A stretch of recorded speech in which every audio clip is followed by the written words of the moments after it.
Here you got a rotary milling table with indexing, and it's made out of a wheel hub off a small car.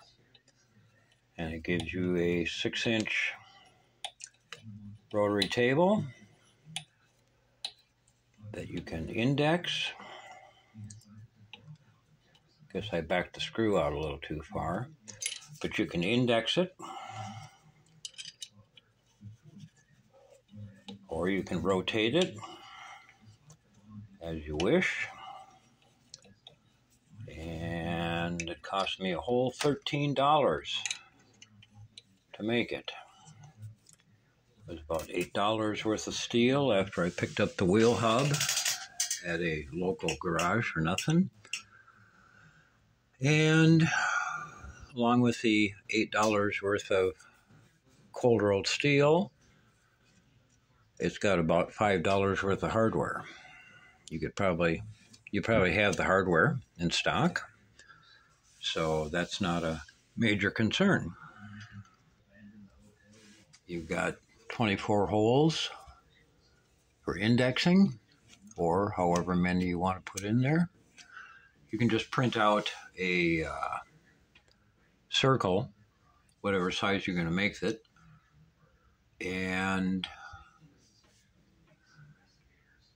glue it onto the actual brake hub itself, the cast iron part, and mark things out and drill it out. And then cut yourself, this is 1/8 inch steel for the first layer, and then 3/16 for the second layer, which you'll see is set back, and then 1/4 inch for the third layer. And then you can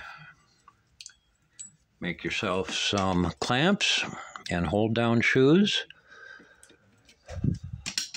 Oops, bumped her a little bit.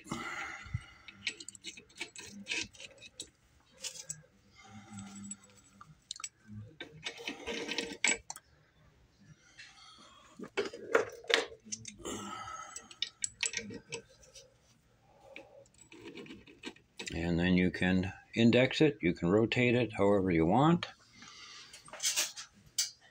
Little piece of aluminum down here, scraps of aluminum for the locking point for the indexing. Just one of the little projects you can do on the cheap. Second odd and end that I've got for you is a collet that you can quickly add to your lathe. Probably wouldn't work so well on a little 10-inch width lathe because it sticks out further. But you just clamp that right in your 3 or 4 jaw chuck. Make sure your chuck is centered. This one has got plus or minus 1/1000th play. The nice thing about this over a ER collet with a Morse taper is this gives you the room to slide in longer pieces, where with the MT2 or 3 or 4 or whatever you have, you're limited because it has to have a bolt drawing it tight into the taper on the shaft. Tighten this up a little bit.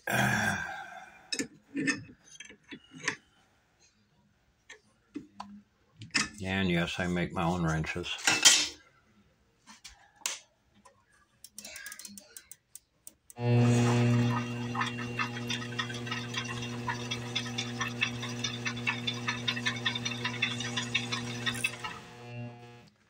And then when you're done with it,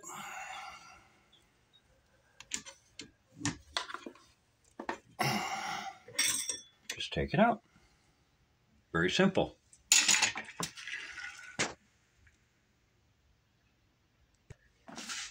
Third little odds and ends I've got for you is a collet chuck with a JT33 taper on the other end.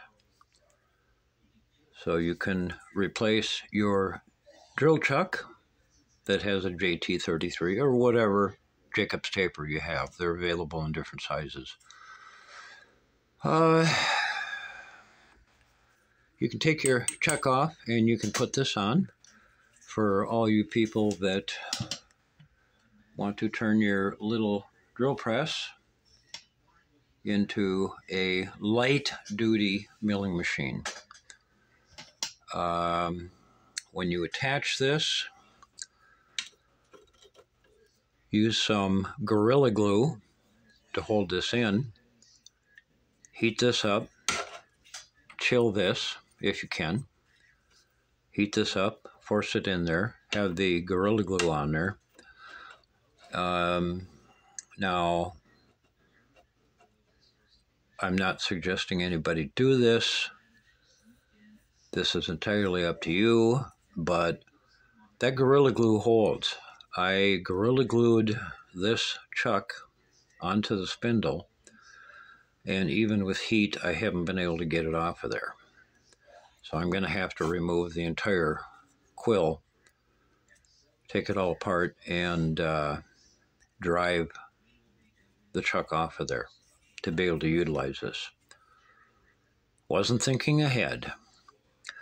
You might also want to drill this out and thread it and put a set screw in it. And I don't know if this is mild steel, if this is cold rolled tubing, if this is or bar stock, or if this is tool steel.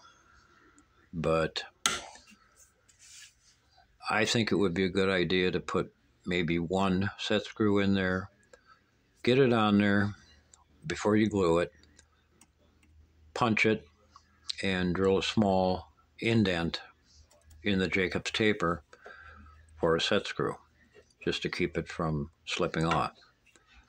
But in my experience, that Gorilla Glue holds this chuck on there like you wouldn't believe. It actually I started pulling the shaft out of the bearings, trying to get that out of there. So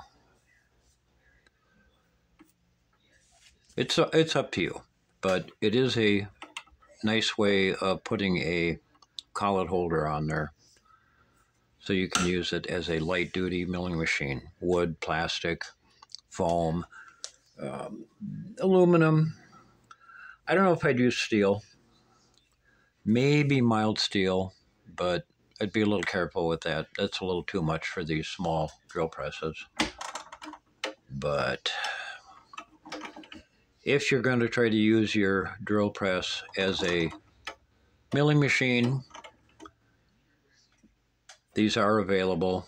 They run about $25. And it's a nice, simple way of converting it.